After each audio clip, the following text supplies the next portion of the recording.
नमस्कार। नमः पार्वती पतये हर हर महादेव। ओम नमः शिवाय।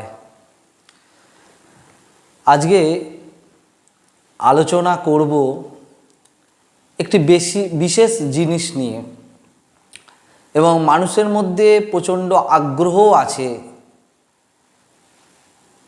एवं एखन श्रावण मास चलछे। शिव ठाकुरेर भगवान शिवेर अत्यंत एकटी प्रिय मास एवं এই শ্রাবণ মাস শিবের মাস এলেই আমাদের একটা জিনিস খুব মনে পড়ে, শিবের সবথেকে প্রিয় জিনিস কি? শিবের অনেক প্রিয় জিনিসের মধ্যে প্রধানতম একটি প্রিয় জিনিস হচ্ছে রুদ্রাক্ষ। আজকে আলোচনা করব রুদ্রাক্ষ নিয়ে। এবং রুদ্রাক্ষ তো অনেক রকম আছে, একমুখী থেকে 14মুখী রুদ্রাক্ষ সাধারণত পাওয়া যায়। তাও একমুখী রুদ্রাক্ষ আমরা শুনেছি যে অরিজিনাল পাওয়া খুব মুশকিল। ভারতে যেগুলো পাওয়া যায়, ইন্দোনেশিয়ায় যেগুলো পাওয়া যায় মোটামুটি পাওয়া যায়। আর যেগুলো আমরা শুনে থাকি যে নেপালি রুদ্রাক্ষ, নেপালি একমুখী রুদ্রাক্ষ সাধারণত মেলে না। এবং 14মুখীর পরেও 21মুখী, 23মুখী, 24মুখী পর্যন্ত রুদ্রাক্ষ আছে যেগুলো খুব রেয়ার, পাওয়া যায় না। এবং আজকে আলোচনা করছি 5মুখী রুদ্রাক্ষ নিয়ে। এই 5মুখী রুদ্রাক্ষকে শাস্ত্রে কালাগ্নি রুদ্রাক্ষ বলা হয়েছে। এবং এই 5মুখী রুদ্রাক্ষ জ্যোতিষ শাস্ত্রে বৃহস্পতি গ্রহকে নিয়ন্ত্রণ করে। যাদের জন্মছকে বৃহস্পতি গ্রহ অত্যন্ত পীড়িত, দুর্বল, পাপ গ্রহযুক্ত, তারা এই পঞ্চমুখী রুদ্রাক্ষ অবশ্যই ধারণ করতে পারেন। আগে জানতে হবে বৃহস্পতি আমাদের জ্ঞানের কারক গ্রহ। জ্যোতিষশাস্ত্র মতে বৃহস্পতি ভাগ্যের কারক গ্রহ। বৃহস্পতি আমাদের উইজডম, বৃহস্পতি আমাদের স্পিরিচুয়াল কারক গ্রহ। তাই বৃহস্পতি যদি জন্ম ছকে খারাপ হয় বা দুর্বল হয় বা পাপ পীড়িত বা পাপগ্রস্ত হয়, তাহলে আমাদের বুদ্ধি সঠিকভাবে ব্যবহার করতে আমরা পারবো না। ভুল কথা বলে ফেলবো, যেখান থেকে আমাদের পরিবার বা পারিপার্শ্বিক লোকের মধ্যে বিবাদ ঝঞ্ঝাট দেখা দিতে পারে। ঊর্ধ্বতন কর্তৃপক্ষের সঙ্গে আমাদের মেলবন্ধন ঘটবে না।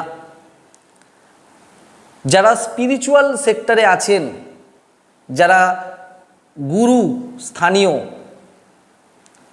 তারা প্রকৃতভাবে জ্ঞান দান করা, জ্ঞানের আধার যাদের মধ্যে আছে, যারা জ্ঞানের বিস্তার বা প্রসার ঘটাতে চাইছেন, তারা অবশ্যই এই রুদ্রাক্ষ ধারণ করতে পারেন। যারা শিক্ষকতা করেন, তারাও কিন্তু এই রুদ্রাক্ষ ধারণ করতে পারেন। যারা রাজনীতি, খুব ভালো বক্তা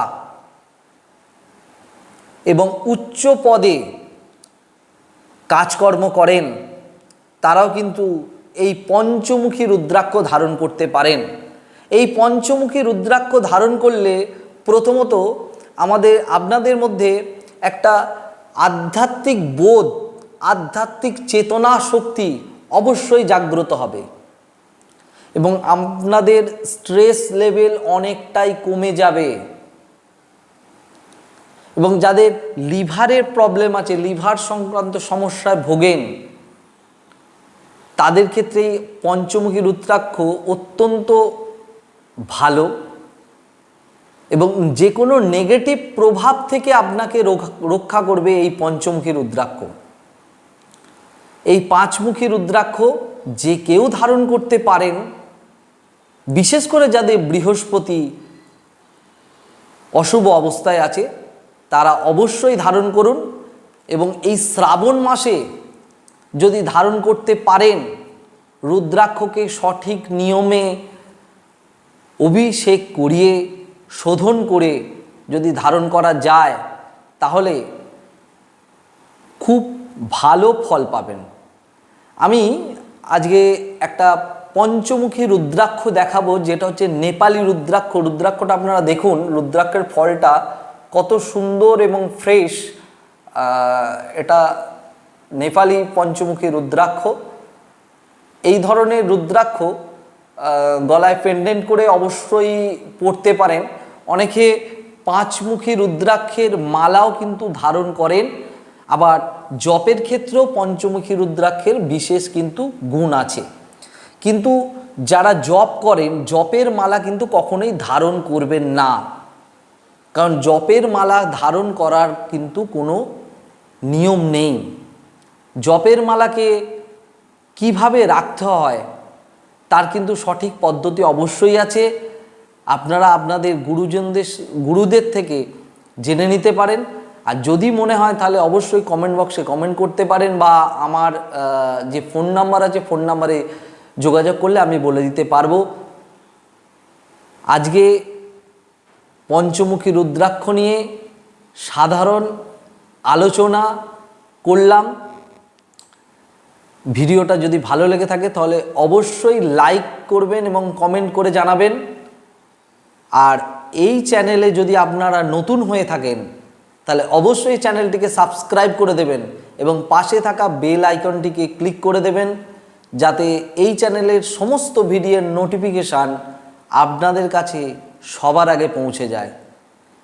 সবাই ভালো থাকবেন, সুস্থ থাকবেন এবং এই শ্রাবণ মাসে শিবের নাম জপ করুন, শিবের অভিষেক করুন, শিবের পুজো করুন ভালো করে।